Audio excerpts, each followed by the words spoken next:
பிஸ்மில்லாஹ் ரஹ்மான் ரஹீம். அடுத்து நூனை சாக்கின் தன்வீனை இக்லாபு செய்வது, இக்லாபுடைய சட்டம் படிக்க போகிறோம்.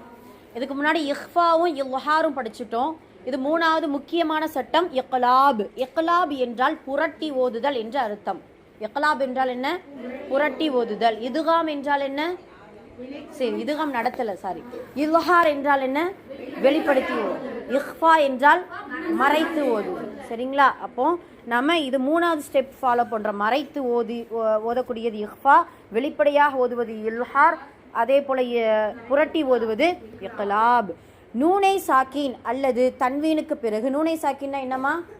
சுக்கூன் செய்யப்பட்ட நூன், சுக்கூன் செய்யப்பட்ட நூன். தன்வீன் என்றால் எப்படி சொல்லணும் அதை?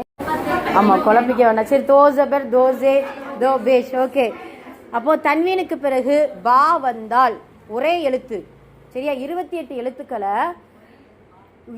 எழுத்துக்களை 4 சட்டங்களுக்கு வேறு வேறு எழுத்தாக பிரிச்சிருவாங்க, சரியா? நம்ம இஹ்ஃபாவோட எழுத்து 15ன்னு படித்தோம், இல்ஹாருடைய எழுத்து 6ன்னு படித்தோம். மொத்தம் 15 6 21. இப்போ ஒரு எழுத்து, மொத்தம் 22 எழுத்து படிச்சிருக்கோம். மிச்ச எழுத்து எதுக்குங்கிறத நம்ம பார்த்துக்குருவோம், சரியா? அப்போ இதில் பா என்கின்ற ஒரு எழுத்து மட்டும் வந்தால் நூனை சாக்கினையும் தன்வீனையும் மீமாக மாற்றி குன்னா மற்றும் இஹ்ஃபா செய்து ஓத வேண்டும். இஹ்ஃபானா மறைச்சு என்ன செய்யணும்? ஓத வேண்டும் அப்படிங்கிறத சொல்கிறாங்க. அப்போ இதை எப்படி ஓதணும்? மம்பகில ஓதணுமா? மம்பகில. இதில் மீமுக்கு அப்புறம் நூன் இருக்காமா? இதுதான் நூனை சாக்கின். நூனை சாக்கினுக்கு அப்புறம் என்ன எழுத்து இருக்கு? பா இருக்கு. இக்லாபுடைய ஒரே எழுத்து பா. அப்போ அந்த நூனை சாக்கின, அதாவது சுக்குன் செய்யப்பட்ட நூனை நீக்கிட்டு அந்த இடத்துல குட்டி மீமு வச்சு புரட்டி என்ன செய்யணும்? ஓதணும். அதற்கு பேர் தான் இக்லாப். அப்போ இதை எப்படி ஓதணும்? மம்பகில, புரட்டியும் குன்னா செய்தும் இஹ்ஃபா செஞ்சு என்ன செய்யணும்? ஓத வேண்டும். மம்பகில.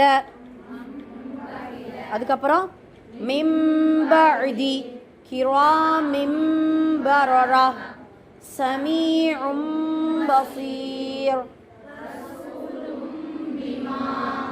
முத்தஹ்ஹரத்தின் பிஐதி லனஸ்அம் பின்னாசியா மின் பைனிஸ் சுல்பி. சரிங்களா? அப்போ குரானில் ஈஸியாக இதை கண்டுபிடிச்சிடலாம். ஆனால் கண்டுபிடிக்கிறது ஒரு பக்கம் இருந்தாலும் இது என்ன சட்டம், அதனுடைய பேர் என்ன, அதனுடைய முறை என்னங்கிறது தெரிஞ்சுக்கிறோம், சரியா?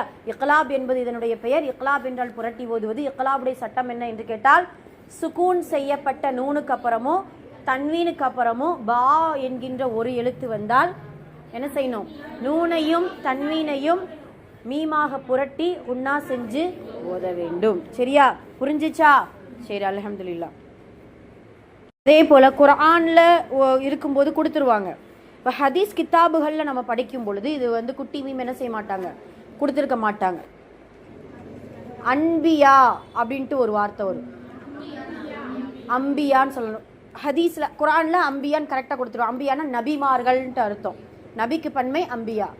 இதில் ஹதீஸில் கித்தாபில் படித்தோம்னா என்ன வந்திருக்கும்னா அது மீமே வந்திருக்காது. நாம் அதை பார்த்துட்டு என்ன செய்வோம்? அன்பியான்னு தான் என்ன செய்வோம்? வாசிப்போம். ஆனால் சட்டத்தை பேணி வாசித்தோம்னா நூனுக்கு அப்புறம் பா வந்ததுனால மீமாக புரட்டி ஓதுறோம். அம்பியா அப்படின்ட்டு என்ன செய்யணும்? புரட்டி ஓதணும், சரிங்களா? அதனால தான் நம்ம மற்ற கித்தாபுகள், அரபு கித்தாபுகள் படிக்கும் பொழுதும் இந்த மாதிரியான வேர்ட்ஸுகளை நம்ம கவனிச்சுக்கிறோம். சரி, அல்ஹம்துலில்லாஹ். புரிஞ்சிச்சா? நூனை சாக்கின் தன்வீன் சொல்லுங்க. இக்லாப் என்றால் என்ன? இக்லாபின் எழுத்துக்கள் எத்தனை?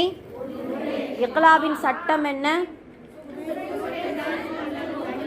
நூனை சாக்கினுக்கும் தன்வீனுக்கும் பின்னால் பா என்ற ஒரு எழுத்து வந்தால் நூனை சாக்கினையும் தன்வீனையும் புரட்டி மீமாக புரட்டி ஒன்றா செஞ்சுவோம். அவ்வளோதான், சரிங்களா? புரியாமல் இருக்கா யாருக்கும்?